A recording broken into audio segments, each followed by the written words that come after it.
जय हिंद दोस्तों, आज हम बात करने वाले हैं लोकसभा चुनाव को लेकर जो तैयारी है वो अब शुरू हो चुकी है।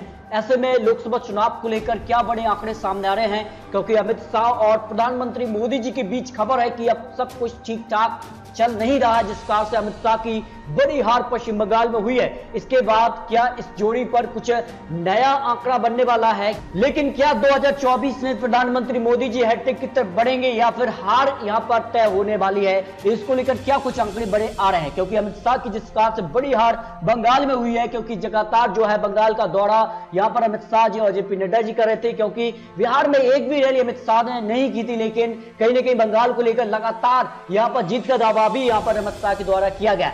अब बंगाल हार के बाद क्या बीजेपी को और भी राज्यों पर झटका लगने वाला है, क्योंकि 5 राज्यों में बीजेपी को सिर्फ 2 राज्यों पर ही यहां पर जीत मिली है, जबकि एक राज्य तो केंद्र शासित ही है। इसके अलावा अगर बात करें तो 2024 में हैट्रिक या फिर वनवास पर कांग्रेस की यहां पर वापसी होने वाली है। इस पर क्या बड़े यहां पर आंकड़े निकल कर सामने आ रहे हैं, क्या होगा गठबंधन का स्वरूप, क्या तीसरा मोर्चा बनने वाला है, अगर बनता है तो वो कितनी सीटों पर यहां पर आएगा, इसको लेकर सारे बड़े आंकड़े सामने आ चुके हैं।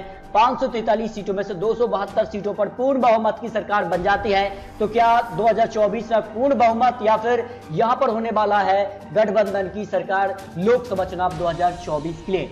यहां पर आपको सारे बड़े आंकड़े यहां पर देने वाले हैं। आपको बताते हैं यहां पर राज्यवार पूरे आंकड़े अंत में आपको देंगे।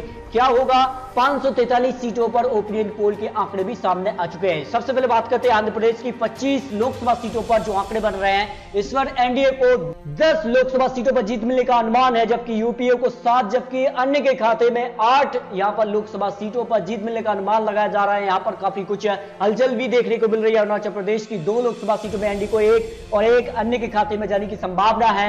असम की 14 लोकसभा सीटों पर, जिस कारण से यहां पर केवल बीजेपी को असम में यहां पर अपनी सरकार बनाने का मौका मिला, लेकिन यहां पर बात करें तो पौंडुचेरी में भी बीजेपी ने अपनी सरकार बनाने, लेकिन बड़ा यहां पर कह सकते हैं यहां पर झटका बीजेपी को बंगाल में लगा, जो लगातार बीजेपी दावा कर रही थी और ममता बनर्जी को लगातार प्रधानमंत्री मोदी जी ने जिस कारण से दीदी शब्द कहकर पुकारा, वो कहीं ना कहीं बीजेपी का एक बड़ा यहां पर कारण बना हार का। ये भी एक्सपर्ट ने आंकड़े रखे हैं। इसके अलावा अगर बात करें तो असम में तो बीजेपी ने अपनी सरकार बना ली, लेकिन लोकसभा के आंकड़े क्या कहते हैं, 10 यहां पर लोकसभा सीटें एनडीए को, यूपी के खाते में 4 लोकसभा सीटों पर जीत मिलने का अनुमान असम के लिए लगाया जा रहा है, जबकि बिहार की 40 लोकसभा सीटों पर जिस प्रकार से आरजेडी ने यहां पर बीजेपी और यहां पर कह सकते हैं जिस प्रकार से जेडीयू को टक्कर दी थी, और मात्र यहां पर क्लोज यहां पर जो है यहां पर रिजल्ट के आंकड़े रहे थे। ऐसे में अब एनडीए को यहां पर सिर्फ 20 लोकसभा सीटों पर जीत मिलने का अनुमान है, जबकि यूपीए को 10 और अन्य के खाते में 10 लोकसभा सीटें जाने की संभावना बिहार की 40 लोकसभा सीटों पर लगाया जा रहा है।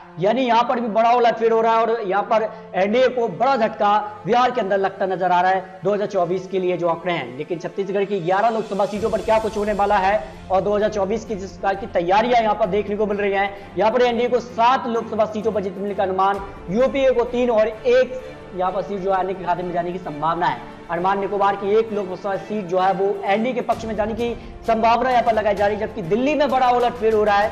2019 लोकसभा में तो यहां पर जो है एनडीए ने सभी 7 लोकसभा सीटों पर जीत हासिल की थी, और जो है बीजेपी ने यहां पर 300 से ज्यादा भी लोकसभा सीटों पर जीत हासिल करके एक तरफा यानी पूर्ण बहुमत की सरकार लोकसभा चुनाव 2019 में बना ली। लेकिन 2024 में तो काफी कुछ अब आंकड़े बदलते नजर आ रहे हैं, जिस कारण के अब यहां पर बदलाव बीजेपी में भी दिखाई देने लगे हैं। ऐसे में एनडीए को यहां पर सिर्फ 4 लोकसभा सीटें हैं, जबकि यूपीए को 1 और 2 लोकसभा सीटें अन्य यानी आम आदमी पार्टी के खाते में जाने की संभावना दिल्ली में लगाई जा रही है। गोवा की 2 लोकसभा सीटों में से 1 एनडीए और 1 यूपीए में यहां पर बंटवारा होता नजर आ रहा है, जबकि गुजरात की 26 लोकसभा सीटें एनडीए को यहां पर भी बड़ा नुकसान हो रहा है, क्योंकि 2019 में सभी 26 सीटों पर एनडीए ने यहां पर जीत हासिल की थी, लेकिन इस बार एनडीए को 18 जबकि यूपीए को 4 और 4 अन्य के खाते में जाने की संभावना यहां पर लगाई जा रही है। और लोकसभा की अब तक 128 सीटों पर आपको विश्लेषण दिया, इसमें एनडीए को 72, 30 यूपीए को और अन्य के खाते में भी 26 लोकसभा सीटें जाने की संभावना यहां पर लगाई जा रही है।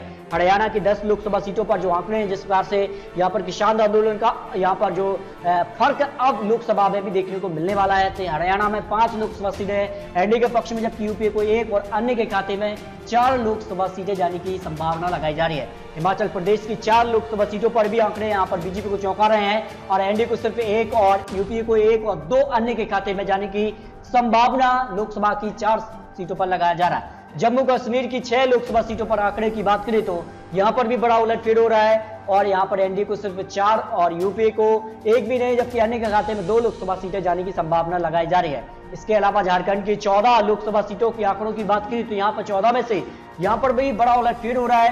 हालांकि यहां पर 2019 में बीजेपी ने यहां पर अच्छे परफॉर्मेंस किया था, लेकिन एनडीए को 10, 3 यूपीए और 1 अन्य के खाते में जाने की संभावना लगाई जा रही है।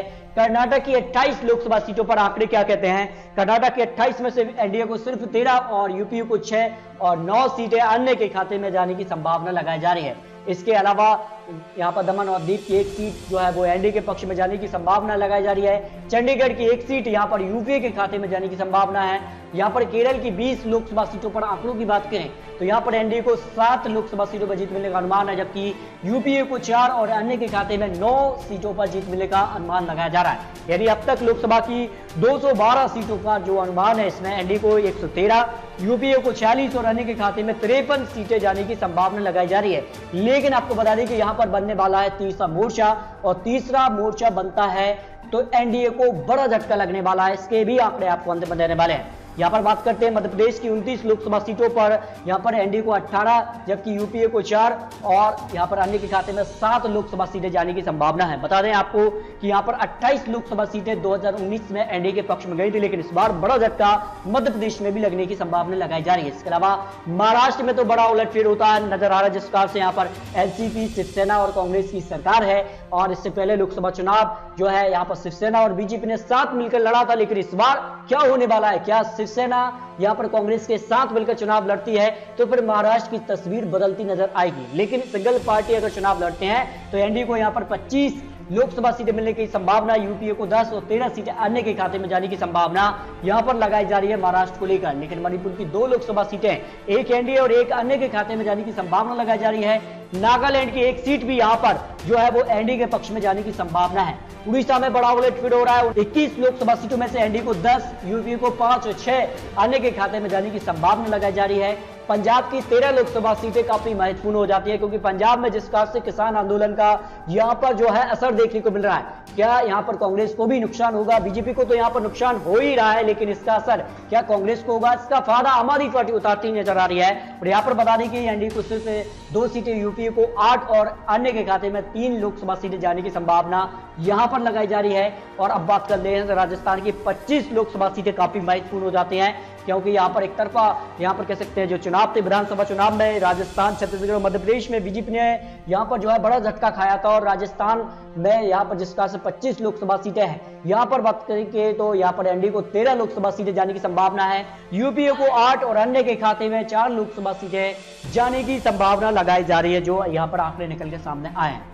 दादर और नागर हवेली की 1 सीट जो है वो एनडीए के पक्ष में जाने की संभावना है।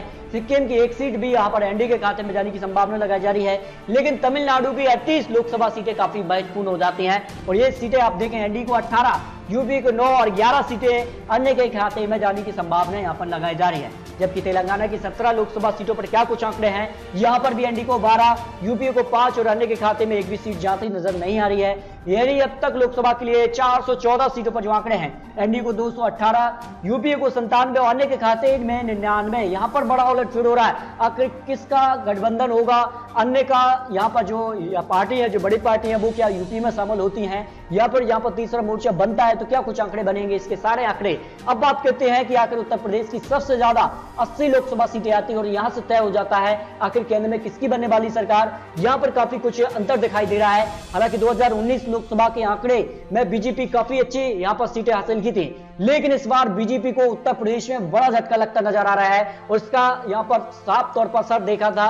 पंचायत चुनाव में भी बीजेपी को यहां पर बड़ा झटका था, और अखिलेश यादव ने यहां पर बीजेपी से ज्यादा सीटें हासिल की थी। इसका असर लोकसभा में भी देखने को मिलेगा, और एनडीए को सिर्फ 45 लोकसभा सीटों पर जीत मिलने का अनुमान है, यूपीए को 10 और अन्य के खाते में 25 लोकसभा सीटें, जिसमें यहां पर अखिलेश यादव, मायावती जी हो, यहाँ पर छोटी पार्टी जो होती है वो सब आ जाती हैं। ऐसे में यहां पर बड़ा उलटफेर होता नजर आ रहा है। यहाँ पर बात कर लेते हैं तो यहाँ पर अब तक 496 सीटों पर जो आंकड़े, इसमें एनडीए को 265 सीटों पर जीत मिलने का अनुमान, यूपीए को 107, लेकिन अन्य को 124 लोकसभा सीटों पर जीत मिलने का अनुमान लगाया जा रहा है। उत्तराखंड की 5 सीटों पर भी बड़ा उलटफेर हो रहा है। उत्तराखंड में तो बीजेपी ने अपना मुख्यमंत्री ही बदल दिया है। ऐसे में विधानसभा चुनाव भी होने हैं और इसमें क्या कुछ होगा, एनडीए को 3 और 1 यूपीए और 1 अन्य के खाते में जाने की संभावना लगाई जा रही है। लेकिन अब बात करते हैं पश्चिम बंगाल की 42 लोकसभा सीटें काफी महत्वपूर्ण हो जाती है, जिस कारण से बंगाल में जो चुनाव था और विधानसभा चुनाव को लेकर बीजेपी ने दावा किया था कि 200 प्लस करेंगे, लेकिन बीजेपी तो 200 प्लस नहीं कर पाई, लेकिन टीएमसी ने 200 प्लस कर ली और अपनी सरकार बना ली। लेकिन अब क्या कुछ होने वाला है, बीजेपी की बंगाल में बड़ी हार हुई थी और 77 विधानसभा सीटों पर जीत हासिल हुई थी। ऐसे में अब पश्चिम बंगाल के लोकसभा चुनाव के आंकड़े भी बीजेपी को यहां पर फायदा दिला रहे हैं, क्योंकि बंगाल में जिस प्रकार से यहां पर बीजेपी ने 3 सीटों से 77 सीटों पर उछाल हासिल की और लोकसभा चुनाव 2019 में भी बीजेपी ने अच्छा परफॉर्मेंस किया था। इस दम पर एनडीए को 27 लोकसभा सीटों पर जीत मिलने का अनुमान लगाया जा रहा है, जबकि यूपीए को 5 और अन्य के खाते में 10 लोकसभा सीटें जाने की संभावना लगाई जा रही है। यदि लोकसभा की सभी 543 सीटों पर आंकड़े सामने आ चुके हैं, सभी राज्यों के आपको आंकड़े दिए हैं, ऐसे में क्या कुछ होने वाला है, एनडीए को यहां पर कितनी सीटें मिलने की संभावना लगाई जा रही है, सारे बड़े आंकड़े सामने आ चुके हैं। क्योंकि 272 पर पूर्ण बहुमत की सरकार बन जाती है, आखिर किसे कितनी सीट मिलने की संभावना है लोकसभा के लिए। एनडीए को 295 सीटें, यूपीए को 113, अन्य के खाते में 133 सीटें। लेकिन ये आंकड़े तब है जब पार्टी सिंगल यहां पर चुनाव लड़ती है, लेकिन जब महागठबंधन हो जाता है तो फिर क्या कुछ आंकड़े होते हैं, तब पूरी तस्वीर बदलती नजर आ रही है। एनडीए को सरकार बनाने के आंकड़े मिलते नजर नहीं आ रहे हैं, जो बड़े यहां पर एक्सपर्ट ने आंकड़े रखे हैं। इसमें अगर बात करें तो आम आदमी पार्टी, तृणमूल कांग्रेस, शिवसेना यूपीए में आ जाती है, तब क्या होता है, फिर बड़ा उलटफेर हो रहा है। फिर देखिए अब क्या हो रहा है, यूपीए 230 लेकिन एनडीए 264 सीटों पर सिमट रहा है। एनडीए को चाहिए 272, यानी बहुमत का जो आंकड़ा है उससे एनडीए पीछे रह रहा है। अगर गठबंधन हो जाता है, क्योंकि शिवसेना अब बीजेपी से अलग हो चुकी है, तृणमूल कांग्रेस, आम आदमी पार्टी भी कई राज्यों पर अपनी पकड़ जमा रही है, इसमें एसपी बीएसपी भी शामिल हो जाता है, यानी महागठबंधन हो जाता है, तो फिर 2024 में एनडीए को हार का सामना करना पड़ सकता है, जो एक्सपर्ट ने आंकड़े रखे हैं। अन्य के लिए 49 लोकसभा सीटें यहां पर आ जाती हैं और ऐसे में अन्य अगर यूपी में शामिल हो जाता है तो फिर जो बहुमत का आंकड़ा है फिर वो मिल जाता है। यहां पर जो है एक महागठबंधन बनने वाला है, ये भी बड़ी खबर सामने आ रही है। लेकिन ये तो चुनावी अनुमान, चुनावी आंकड़े हैं, आने वाले समय में क्या होगा ये तो आने वाला समय ही बताएगा। लेकिन दोस्तों आपको क्या लगता है, क्या वाकई एनडीए हैट्रिक की तरफ बढ़ने वाला है या फिर यूपीए की वापसी होने वाली है? यूपीए की वापसी होने वाली है तो क्या जो बड़े दल हैं वो बीजेपी से अलग हो चुके हैं, तो क्या यूपीए में आएंगे या फिर अलग से वो एक कह सकते हैं रणनीति बनाएंगे, ये तो आने वाला वक्त बताएगा। लेकिन दोस्तों आपको क्या लगता है, अपनी राय कमेंट बॉक्स में रखिए और इसी प्रकार की लेटेस्ट अपडेट के लिए अगर आपने अब तक चैनल को सब्सक्राइब नहीं किया तो प्लीज चैनल को सब्सक्राइब कर लीजिए। मिलते हैं दोस्तों और सटीक जानकारी के साथ, तब तक के लिए जय हिंद, जय भारत।